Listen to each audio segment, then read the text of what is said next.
been another unfortunate scheduling error by the Lompoc and Western Railroad. 2 engineers suffer whiplash. Anchorage, Alaska. During a thrill show, a car went out of control and completely destroyed an Eskimo home. But the show went on, and the surviving Eskimos loved it.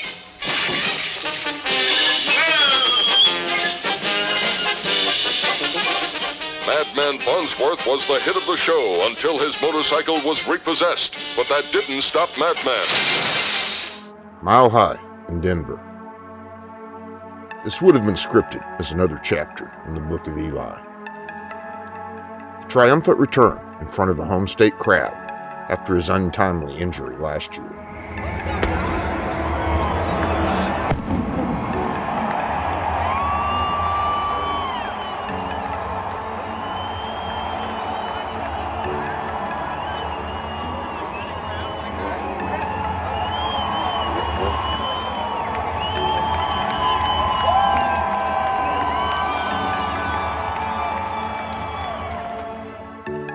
But it wasn't to be.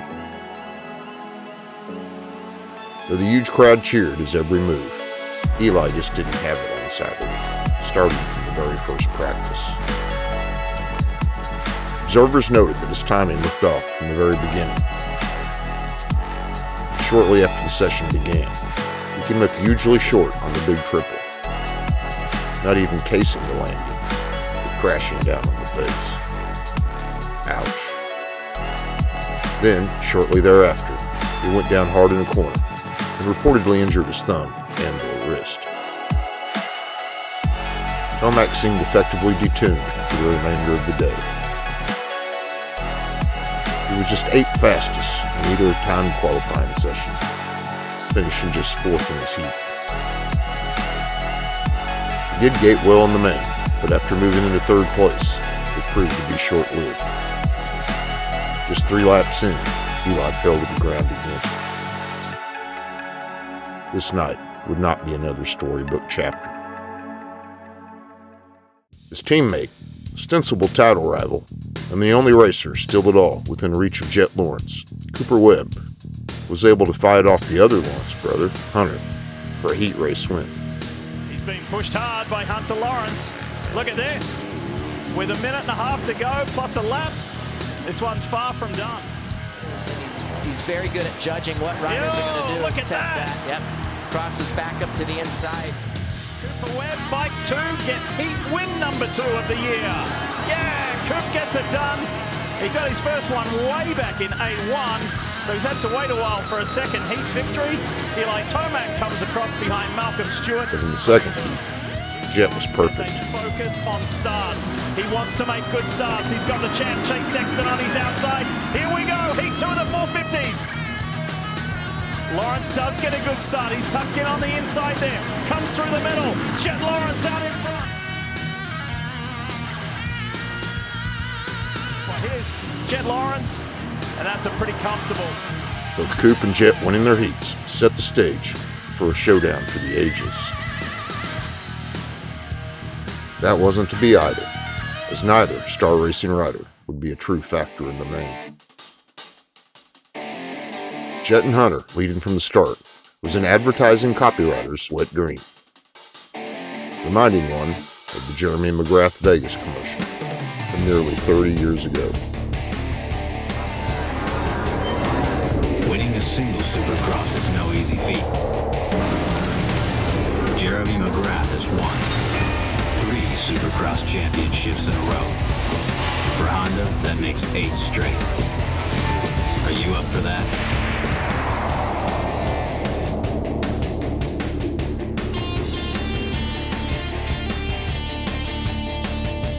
The other Cooper, Justin, filed in behind the Lawrence brothers, and 3 rookies led in the opening laps of the penultimate race of the season.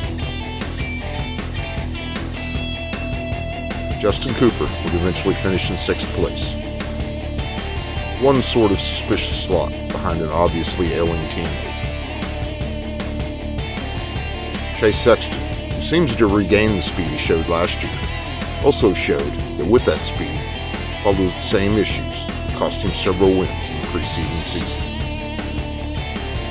Sexton who hadn't lost the front end all year after tossing away a half a dozen wins last season, losing the front end, nearly nailed the whole shot, but lost the front end. In less than 3.5 minutes, Chase went from 22nd to 10th, then lost the front for a second time and crashed again. Cooper Webb, meanwhile, finished 5th, clearly hindered by heretofore unannounced thumb injury. He rode one-handed in the final lap and rolled the finish line while cradling his wounded paw in his lap. But not both Tomac and Sexton went down, and Justin Cooper perhaps backing it down a bit for the older Cooper.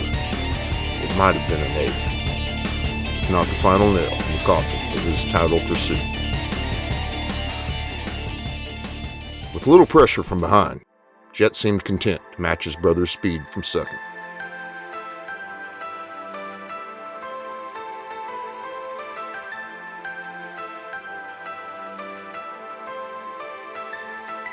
Jason Anderson was holding strong in third, but when Anderson began to close a bit on the leading pair, the younger Lawrence jetted ahead. Had this title already been clinched, one imagines Jet might have let the big brother lead to the end. But it wasn't, and 3 points is 3 points. The points lead, once 21 or more, reduced down to 0, but then back to 5, and 12, and now 20. Lawrence needs just 5 points to clinch in the final race. Seems pretty likely he'll muster at least a 17th place finish.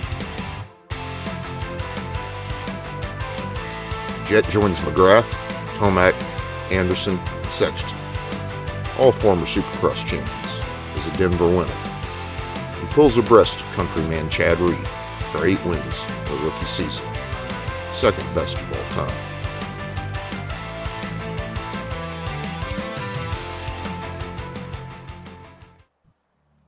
After successive weeks in stadium where the history of Supercross was scanned, we roll into the finale to one of the most visited cities of the series, especially of late. Although Salt Lake didn't host its first round of Supercross until 2001, and then was left off the schedule from 2005 through 2008, and again from 2014 to 2016, the 7-round residency that wrapped up the COVID-afflicted schedule of 2020 skews the numbers a bit. The 17th and final round of the Supercross series will be the 23rd in Rice-Eccles Stadium. 12 times it served as the penultimate round, and 5 times the finale.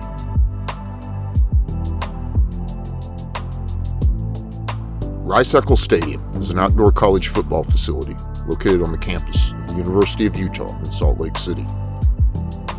Seating 45,000 and sitting 4,637 feet above sea level, and 400 feet above downtown Salt Lake City.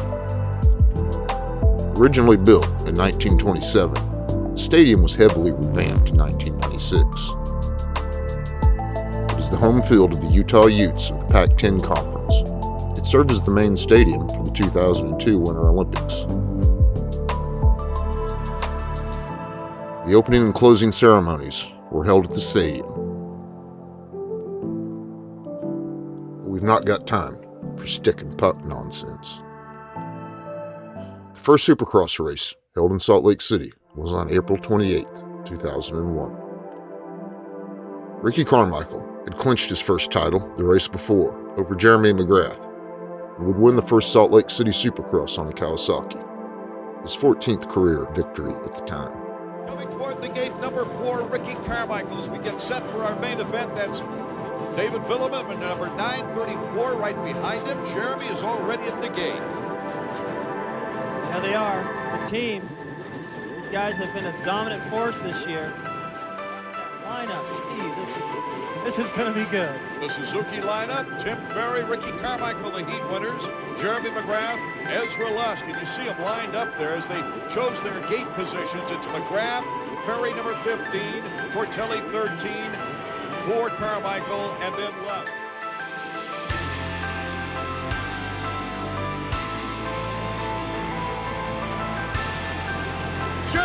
McGrath gets the whole shot, and old Ezraleski got pinched into a hay bale. McGrath, he got the start he needed, and I'll tell you what, he moved over quite a bit on everybody. I think I'd have done the same thing if I was in his shoes, but Ezra got the short end of that deal. So McGrath gets the SFX.com whole shot money. It's McGrath, Ricky Carmichael, Kevin Windham, Tim Ferry. They're all right there. Look at the inspiring, look at McGrath. Pulls his hair away. It looks like the McGrath we've always seen, the dominant. He's on the power. He actually pulls time on Ricky Carmichael coming out of that corner. His record is on the line. He's not going to give it up easy. Oh, they bump wheels. Windham on the inside. Far to bar for second place. Ricky Carmichael accelerates by him as he goes over the triple jump. Oh my goodness.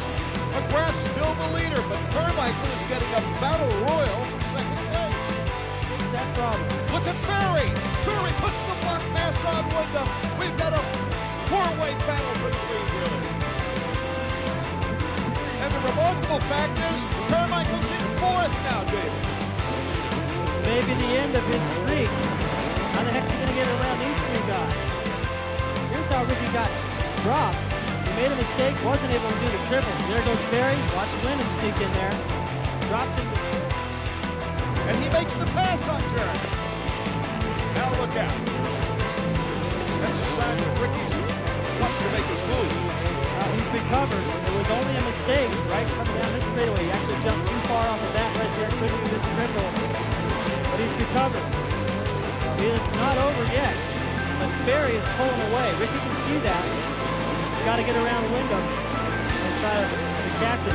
Jeremy couldn't do anything about Ferry in the heat race. He pulled away. Ferry is leading. Windham in second. Carmichael in third. Now, I think the odds have got to be swinging toward number 4. They do. I think he's in better shape than both these guys. I'm not saying these guys are not in shape. Windham may be in the best shape of the year right now. Ferry obviously is in good shape. He wouldn't have been able to have such a strong heat race and then follow that up with the way he's been so far here. I think Ricky has got a little bit more under the hood than these guys do in the physical training. We've seen it all year. You see the Honda interval. Windham is picked up on Tim Ferry. Here comes Windham. Fishtailing. You can, says the sun. Windham makes the pass. Here comes Ferry back again. The lapper gets out of the way wisely. Windham bar to bar down with Ferry down the loops to the timing section. Kevin Windham has taken the lead.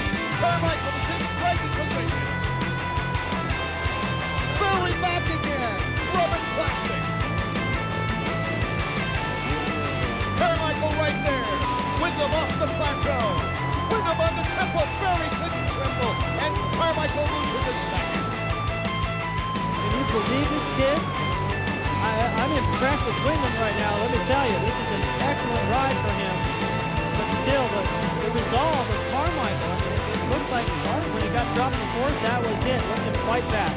Here comes Carmichael in the loop. Will we have a fourth leader in this race? McGrath led the first 5 laps. Ferry took over. Then Windham. Windham block passes on Carmichael. Carmichael to the inside. Ricky Carmichael finally takes the lead. The checkers for Carmichael. He keeps the streak alive. And still, we have only 2 winners on the season. Ricky Carmichael gets one closer to Jeremy McGrath's seasonal win records. Tim Ferry, he becomes only the 6th rider this year to get on the podium.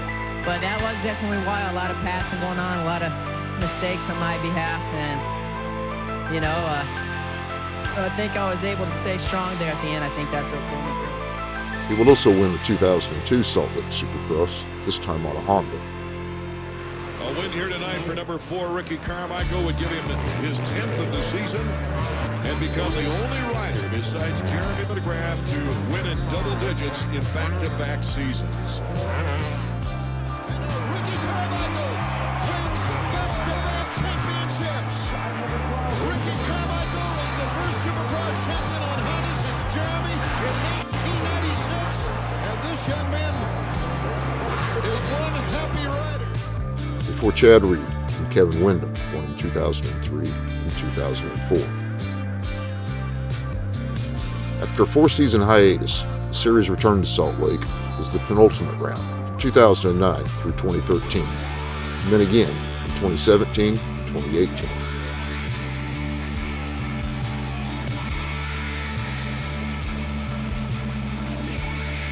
Windham added a second Salt Lake victory in 2010, which was to be the 18th and final Supercross win of his long and storied career.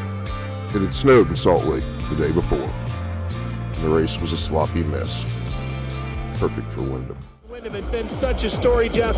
When the racetrack is bad condition-wise, wet, deep ruts, Kevin Windham seems to run very well. Well, and it was both of the heat winners with Davey Millsap. For him, no problems for the 14 of Kevin Windham as he laps the newly crowned AMA Supercross champion on his way to the win. All the way up to 4th place, which is unheard of in Supercross. For the 18th time in his career and back-to-back in 2010, Kevin Windham was a winner here tonight. Ryan Villapoto won the race the following year, then took his second of 2 Salt Lake wins in 2013. His 9th win of the season, clinching his 3rd title. Eli Tomac won the 2017 return race, and Marvin Luskin won at 18. Then, after a 1-year hiatus, Salt Lake hosted the last 7 rounds of the 2020 COVID-altered season, and a residency that skews statistics and riders' records. Cooper Webb is the winningest racer in Salt Lake, but 3 of his 4 wins came during that residency's run. He would also win the second of 2 races held there in 2021 in season finale, on the way to his second Supercross crown.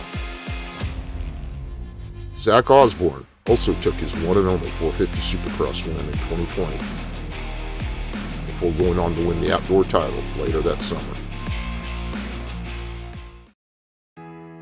And so, the first and most important championship of 2024 reaches the finish line in Salt Lake. Jet Lawrence didn't wrap it up early, but it's pretty wrapped. That Cooper Webb kept it as close as he did is not only commendable, but a testament to his bulldog tenacity and racecraft. There have been right at 417 total main event laps run in the 2024 season, inclusive of the Triple Crown races. Jet has led 194 of them.